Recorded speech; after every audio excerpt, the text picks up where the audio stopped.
Welcome to Therasas kitchen. இன்னைக்கு நம்ம சேனல்ல பார்க்க போற ரெசிபி என்னன்னு பார்த்தீங்கன்னா மட்டன் பிரியாணி.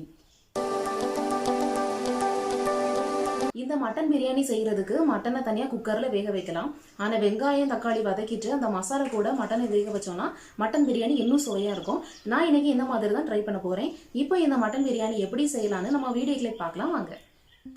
இந்த பிரியாணி செய்கிறதுக்கு 1/2 கிலோ மட்டனை நல்லா கழுவிட்டு மஞ்சள் இஞ்சி பூண்டு பேஸ்ட்டு போட்டு 15 நிமிஷம் ஊற வச்சு எடுத்து வச்சுக்கோங்க. ஃபஸ்ட்டு ஒரு கடாயில் 4 டேபிள் ஸ்பூன் அளவு எண்ணெய் ஊற்றிக்கலாம். இது கூட 1 டேபிள் ஸ்பூன் அளவு நெய் சேர்த்துக்கலாம். இது சூடானதுக்கு அப்புறமா இதில் கொஞ்சம் முந்திரி பருப்பு சேர்த்துக்கோங்க. முந்திரி பருப்பு லேசாக கலர் மாறினதுக்கு அப்புறமா இதில் உலர்ந்த திராட்சை சேர்த்துக்கலாம். திராட்சை நல்லா ஊதி வந்ததுக்கு அப்புறமா 2 டேபிள் ஸ்பூன் அளவு இஞ்சி பூண்டு விழுது சேர்த்து அதோட பச்சை வாடை போகிறது வரைக்கும் நல்லா வதக்கி எடுத்துக்கணும். இஞ்சி பூண்டோட பச்சை வாடை போனதுக்கு அப்புறமா 1 கையளவு புதினா இலை சேர்த்து நல்லா வதக்கணும். இது கூட 1 கையளவு கொத்தமல்லி இலை சேர்த்து நல்லா வதக்கணும். புதினா கொத்தமல்லி நல்லா வதங்கினதுக்கு அப்புறமா 4 வெங்காயத்தை நீளமாக நறுக்கி சேர்த்துக்கணும். வெங்காயம் நல்லா வதங்குறதுக்காக 1 ஸ்பூன் கல்லுப்பு சேர்த்துக்கலாம். சேர்த்துட்டு இதை நல்லா வதக்கணும். வெங்காயம் நல்லா வதங்கினதுக்கு அப்புறமா 4 தக்காளியை நீளமாக நறுக்கி சேர்த்துக்கணும். சேர்த்துட்டு இதை நல்லா வதக்கி எடுத்துக்கலாம்.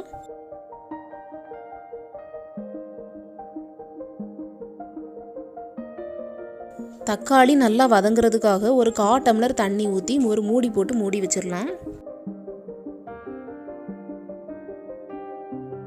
இடையில நல்லா கிளறி விட்டுட்டே இருங்க, அப்போ தான் அடி பிடிக்காமல் இருக்கும்.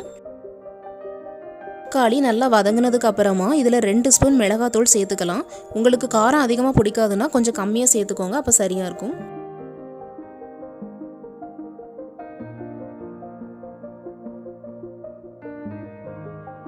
இது கூட 1 ஸ்பூன் கல்லுப்பு சேர்த்துட்டு இதை நல்லா வதக்கி எடுத்துக்கலாம்.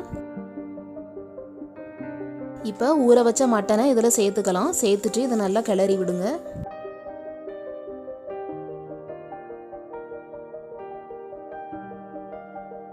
இந்த மட்டனை வேக வைக்கிறதுக்காக 1 டம்ளர் கெட்டியான தேங்காய் பால் எடுத்திருக்கேன். இதை இதில் சேர்த்துக்கலாம். தேங்காய் பால் சேர்த்துட்டு இதை நல்லா மிக்ஸ் பண்ணி விடணும். இப்போ இதை ஒரு மூடி போட்டு 45 நிமிஷம் வேக வச்சிடலாம். 5 நிமிஷத்துக்கு ஒரு தடவை இதை நல்லா கிளறி விட்டுட்டே இருங்க, அப்போ தான் அடி பிடிக்காமல் இருக்கும். 2.5 உலக்க அரிசியை வேக வைக்கிறதுக்காக கழுவிட்டு தண்ணி ஊற்றி வச்சுருக்கேன். இதுக்கு 2 ஸ்பூன் கல்லுப்பு சேர்த்துக்கிறேன். சாதம் உதிரியாக வர்றதுக்காக 2 ஸ்பூன் ஆயில் சேர்த்துக்கலாம். வாசனைக்காக ஒரு பட்டை, 4 கிராம்பு, 3 ஏலக்காய் சேர்த்துட்டு இது 95% வேகிறது வரைக்கும் சாதத்தை நல்லா வேக வச்சு தண்ணீரெல்லாம் வடிச்சிட்டு சாதத்தை தனியாக எடுத்து வச்சுக்கலாம்.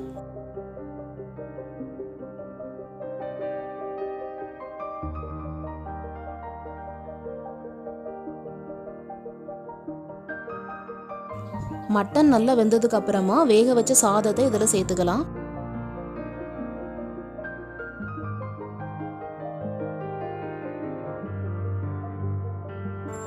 இப்போ எல்லா சாதத்தையும் இதில் சேர்த்துட்டு இதில் கொஞ்சம் கொத்தமல்லி எல்லாம் தூவிக்கலாம். இப்போ இதை நல்லா மிக்ஸ் பண்ணி விடணும்.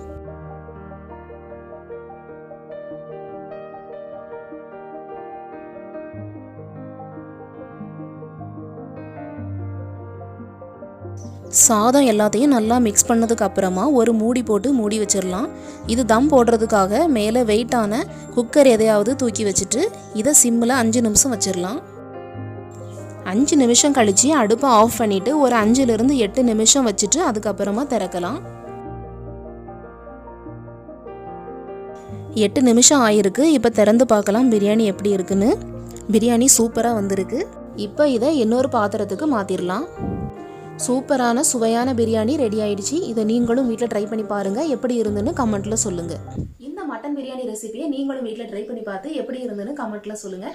என்னோட வீடியோ உங்களுக்கு பிடிச்சிருந்தா லைக் பண்ணுங்கள், உங்கள் ஃப்ரெண்ட்ஸ் அண்ட் ஃபேமிலிக்கு ஷேர் பண்ணுங்கள். அப்படி என்னோட சேனலை சப்ஸ்கிரைப் பண்ணிவிட்டு பக்கத்தில் இருக்க பெல் ஐக்கானை கிளிக் பண்ண மறந்துடாதீங்க. அப்போ தான் என்னோட வீடியோஸ் நோட்டிஃபிகேஷன் மூலமாக உங்களுக்கு உடனுக்குடன் வரும். நீங்கள் எப்போ வேணாலும் என்னோட வீடியோஸை பார்த்துக்கலாம். இன்னும் ஒரு இன்ட்ரெஸ்டிங்கான வீடியோஸோட உங்களை நான் மறுபடியும் சந்திக்கிறேன். தேங்க்யூ.